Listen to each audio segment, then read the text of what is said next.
제11장 보살의 길 1. 깨달음을 찬탄하는 노래. 부처님께서 마가다국의 정멸도량 보리수 아래에 계실 때였다. 그가 처음으로 최상의 깨달음을 이루었을 때 대지는 밝게 빛나고 온갖 보석과 꽃으로 장식되어 향기가 흘러넘쳤다. 부처님 둘레에는 아름다운 꽃들이 쌓여 있고 그 위에 금, 은, 유리, 산호, 화려, 자거, 만호 등 진귀한 보석들이 박혀 있었다. 나뭇가지며 잎새들은 눈부시게 반짝였다. 이와 같은 풍경은 부처님의 신통력으로 나타난 것이다. 부처님께서는 사자좌에 앉아 최상의 깨달음을 이루셨다. 과거, 현재, 미래의 진리가 모두 평등함을 깨달았으며 지혜의 빛은 중생의 마음속에 들어가고 미묘한 깨달음의 소리는 세상 구석구석까지 메아리쳤다. 마치 허공을 지나가듯 무엇에나 걸림이 없었다. 또 지혜의 빛으로 어둠을 사르고 무수한 불국토를 나타내어 여러 가지 방편으로 많은 보살과 중생을 교화하셨다. 그때 헤아릴 수 없이 많은 보살과 천신들이 각각 부처님의 신통력을 받고 부처님의 깨달음을 찬탄했다. 유업 광명천왕은 이렇게 찬탄했다. 모든 부처님의 경지는 너무 깊어 상상할 수 없습니다. 부처님께서는 수많은 중생을 교화하여 깨달음의 길로 가게 하십니다. 모든 사물의 참된 모습은 고요하게 통일되고 그 바탕은 무엇에도 방해받지 않습니다. 열애는 신통력으로 한 터럭 속에서도 중생을 위한 최상의 진리를 말씀하십니다. 열애는 진리의 깊은 뜻을 살피고 중생의 능력에 따라 불멸의 가르침을 비처럼 내리십니다. 그 때문에 많은 진리의 문이 열리고 고요하게 통일되어 있는 평등하고 진실된 세계에 중생을 이끌어 들이십니다. 시기대범천왕은 다음과 같이 찬탄했다. 부처님의 몸은 청정하고 항상 고요하십니다. 시방세계를 비추더라도 자취가 없고 형체를 나타내지 않으며 마치 허공에 뜬 구름 같습니다. 이처럼 부처님의 몸은 고요한 선정의 경지이므로 어떤 중생도 생각으로 헤아릴 수 없습니다. 또 열애께서는 진리의 큰 바다를 한 소리로 남김없이 말씀하십니다. 열애의 미묘한 음성은 깊고 충만하여 중생은 각자의 그릇에 따라 그 가르침을 받아들입니다.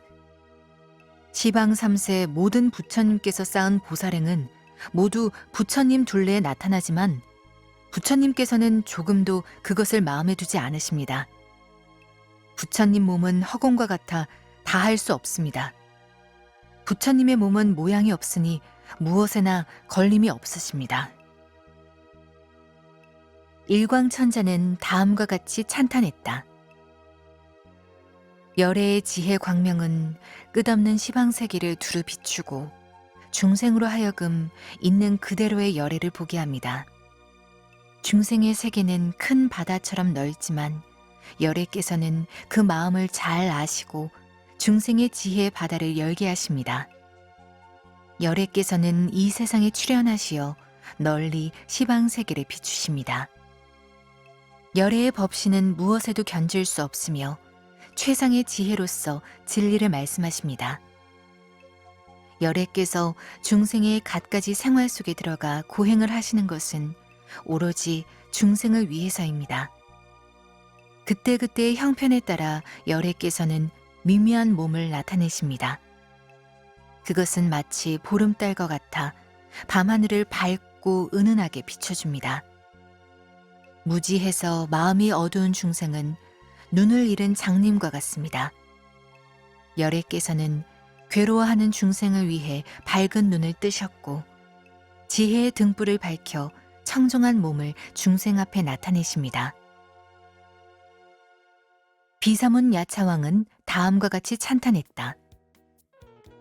중생의 죄악은 깊고 무거워 부처님을 뵙고 삼길 수 없어 미혹의 세계로 흘러다니면서 갖은 괴로움을 겪습니다. 부처님께서는 이와 같은 중생을 구제하기 위해 세상에 나오셨습니다. 부처님께서는 시방세계 중생 앞에 출현하시어 중생의 고통을 덜어주십니다. 부처님께서는 방편으로 중생의 무거운 죄와 악업의 장애를 벗기고 바른 법에 편히 머물게 하십니다. 부처님께서는 일찍이 오랜 세월 동안 수행을 쌓을 때 시방세계의 모든 부처님을 찬탄한 일이 있으십니다. 그 때문에 높고 거룩한 부처님의 이름이 시방세계에 두루 울려 퍼집니다. 부처님의 지혜는 허공처럼 끝이 없고 그 법의 몸은 불가사의하십니다. 이 밖에도 수많은 천신과 보살이 번갈아가며 부처님의 위신력을 입고 부처님의 덕을 찬탄에 마쳤을 때 연화장 세계는 여러 차례 진동했다. 화엄경, 세간정암품. 2. 모든 것은 자성이 없다. 문수보살이 각수보살에게 물었다. 마음의 본성은 하나인데 어째서 이 세상에는 여러 가지 차별이 있습니까? 행복한 사람도 있고 불행한 사람도 있으며 이목구비가 제대로 된 사람도 있고 불구자도 있으며 잘생긴 사람도 있고 못생긴 사람도 있으며 괴로워하는 사람이 있는가 하면 즐거워하는 사람도 있습니다.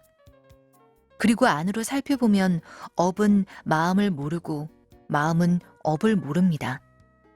느낌은 그 결과를 모르고 결과는 느낌을 모릅니다. 마음은 느낌을 모르고 느낌은 마음을 모릅니다.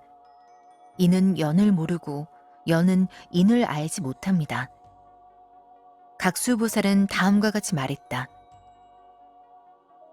중생을 교화하기 위해서 보살은 잘 물으셨습니다. 나는 사실대로 말씀드리겠습니다.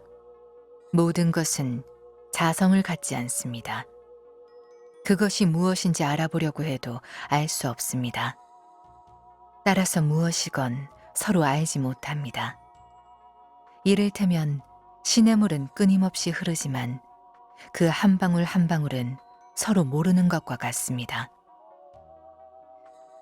타오르는 불길은 잠시도 멈추지 않지만 그 속에 있는 불꽃끼리는 서로 모르듯이 모든 것도 그렇습니다. 우리의 눈과 귀, 코, 혀, 몸과 생각이 고통을 받는 것 같지만 사실은 어떤 고통도 받지 않습니다. 존재 그 자체는 조금도 움직이지 않지만 나타난 쪽에서 보면 항상 움직이고 있습니다. 그러나 사실은 나타난 것에도 자성은 없습니다. 바르게 생각하고 있는 그대로 관찰하면 모든 것에는 자성이 없다는 것을 알 것입니다. 이러한 마음의 눈은 청정하고 불가사의합니다. 그러므로 허망하다거나 허망하지 않다거나 진실하지 않다고 하는 것은 거짓 이름에 불과합니다. 화엄경 보살명난품. 3. 덧없이 흘러가는 존재. 문수보살이 제수보살에게 물었다. 열애가 중생을 교화할 때 중생의 시간과 수명과 신체와 행위와 견해 등을 따라서 하는 이유는 무엇입니까? 제수보살은 대답했다.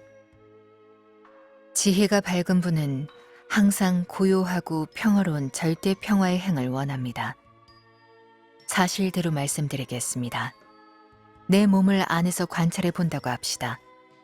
대체 내 몸에 무엇이 있겠습니까? 자세히 살펴본 사람은 자아가 있는지 없는지를 이해할 것입니다. 육체를 샅샅이 살펴보면 어디에도 그 근본이 될 만한 곳은 없습니다. 몸의 형편을 이렇게 알고 있는 사람은 몸을 구성하는 어떤 특정 부분에도 집착하지 않을 것입니다. 또 이런 사람은 모든 것이 무상하다는 것을 알기 때문에 마음으로도 집착하지 않습니다. 육체와 정신이 서로 밀접한 관계를 가지고 움직이는 모습은 마치 불의 바퀴와 같아 어느 것이 먼저인지 알 수 없습니다. 인연으로 생기는 업은 꿈과 같아 그 결과도 허망합니다. 세상 일은 마음을 중심으로 움직입니다. 그러므로 자기 주관에 의해 판단을 내리는 것도 뒤바뀌기 쉽습니다. 생멸변천하는 세계는 모두 인연으로 일어나 순간순간 소멸합니다. 지혜로운 사람은 모든 존재는 덧없이 흘러가 버리고 텅 비어 그 자체가 없는 것이라고 관찰하여 집착하지 않습니다. 화엄경 보살명람품.